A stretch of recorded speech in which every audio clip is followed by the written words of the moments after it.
James Caan is one of the UK's most successful and dynamic entrepreneurs. He's amassed an £85 million fortune through creating global recruitment businesses and from his private equity empire in London's Mayfair.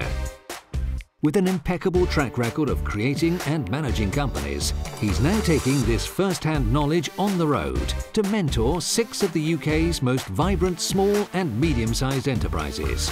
He's on a mission to navigate the entrepreneurs through the challenges they face, to seize market opportunities, and to boost their bottom line. With James's nearly 30 years of business expertise, will the young companies make the change or stick to their ways? The Business Class begins here. I like the concept of what we have on the show tonight because it's very much around crowdfunding, which is about raising money online and, importantly, connecting that investor with the entrepreneur. Joining me now is Simon Walker, Director General of the Institute of Directors, and Andrew Bathgate, Partner at Good Innovation, a specialist consultancy that guides you through the commercial aspects of innovation. Welcome, gentlemen. What is this market opportunity of crowdfunding? Do you see this as being something that's going to become a habit of people investing in businesses online? Yes, I think it's something quite serious. I think it is a trend that's developing. I think people will like to do it, and I think if it can be made easy, quick and reliable, at least from a kind of background point of view, you're not always going to know the investments are going to succeed, but as long as you know that they're straight, you're going to be all right. I think there's something really interesting they're doing, which is increasing the size of the angel investment market and going for the long tail of people that can't afford to invest £10,000 in something, but actually they're passionate about what they want to invest in. Well, let's take a look at the third company in our series and an innovator in the UK crowdfunding arena, Crowdcube.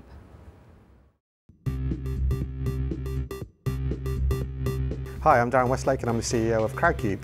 And my name's Luke Lang and we're the co-founders of Crowdcube, the world's first equity crowdfunding platform, established in February 2011. We're based in Exeter in Devon, we've got 15 employees and we're planning to turn over 1.5 million in the next year. My light bulb moment was I was watching Dragon's Den one day and there was a company on there that didn't raise the money from the Dragons, they wanted £50,000. I thought it was a great company and I wanted to invest the £50,000, but being a poor entrepreneur I didn't have that money. But I had £50 and I thought, well, if there's 1,000 people watching TV like me thinking the same thing, is there a way that we can mobilise these people and use a web platform to get them all to invest? So, James, you've seen the company profile. The founders, they're here and they're waiting in the green room. But what are your first impressions of the business? Caroline, I think they're clearly addressing a very important gap in the market, and I think just watching that, Vita, you can see an array of different businesses from all different sectors. And what I particularly like is you've got that range from that sort of £25,000 to £1.5 million. What were your kind of impressions, Simon, on this? I feel pretty positive about it. I think they have a good mission and they're doing something they believe in passionately. Whether it's commercially viable is something I'm less sure of. And whether what do you mean by that? Whether it can be scaled up to a big enough level to make it really commercial. I think I'm probably a bit more optimistic there than potentially Simon. I think they've, in a very short amount of time, they built a team, they built a brand, they built a reputation, they've had successful projects, funds, they've got some really great PR. And I don't think we can kind of underestimate how far they've come in actually a really short amount of time. I think they've got some big challenges coming up about what they do next and where they focus their efforts. But I think where they are at the moment, they've created some really good success. Now, in each episode, we look at the 2 biggest challenges the entrepreneurs have flagged up to us. Here's Crowdcube's first one. We're currently the biggest and the best equity crowdfunding platform in the UK, but it's a very nascent industry and we're likely to experience much stiffer competition in the future. So I would like expert advice on how we can not only maintain our market share, but grow it further. You've got to identify your market. You have investors that want good deal flow. So the better the deal flow that Crowdcube can generate, the more investors they're going to get. If I'm an investor, I need to see businesses that I otherwise wouldn't see. I need transparency, I need good quality due diligence, I need good information. How would you respond to that, Simon? I think that's right. I think that they need a kind of marketing program and a program of getting themselves out there that will ensure that they stay ahead of the pack. Andrew, this is a market where it's never had an exit yet. So that's going to be quite challenging. So if you're going to stay ahead of the crowd, what is it that you think they can do that will enable them to achieve that? I think trust is what their platform offers in the absence of exits and case studies. And I think it's how they build trust with the investor community. So if the investors don't get to meet them, what can they provide around additional information and additional reading, additional data points about the industry that they're in to engender that trust? In a minute, I'm going to grab the founders, but first, James, let's bring you their second challenge. One of our challenges is how to internationalise our business. We need advice on the best structure and strategy on how to create a global footprint without disrupting our core business. So, James, the guys, they want to go global. What would your advice be? I mean, going global, I think, is not an easy task. I mean, the first issue that comes to my mind is regulation. The one thing we know is in the UK right now, we haven't actually got the regulation structure in place, and it's still under debate. I suppose what would worry me is if we haven't got it right in the UK, what's Germany doing? What's Europe doing? What's the US doing? I suppose the first thing that comes to my mind before I even get into the regulation issue is before you internationalise a business, have you got the UK right? Are you making money right now as a business in the UK?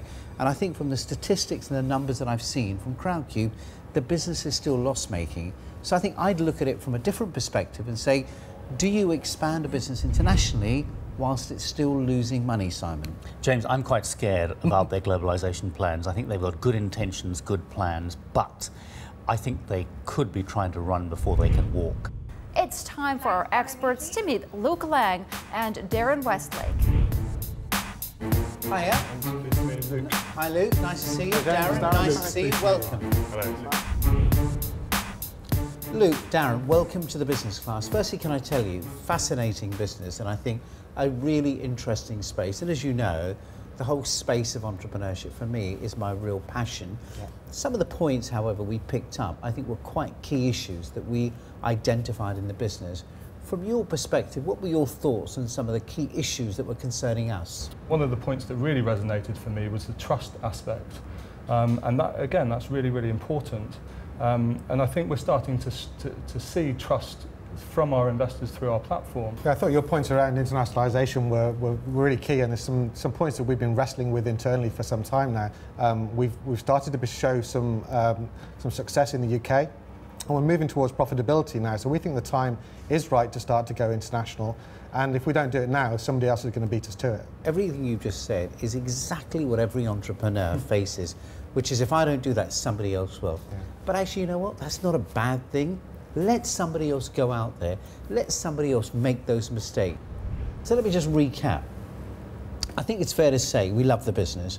We think what you've done and what you've created, you've broken new ground, you've got innovation, and you're delivering something that I think clearly the market needs right now. I think you're in that very challenging stage right now that the decisions you make are going to be critical. I think as a panel, our view clearly is right now, as you can probably tell from our sentiment, is don't rush and don't run before you can walk. That is a big, big risk to take. Get that information in terms of transparency, integrity, absolutely right. Yeah. Look after those customers, look after those entrepreneurs. Yeah. Gentlemen, thank you very much indeed. It was a delight having you on the show. Thanks so much.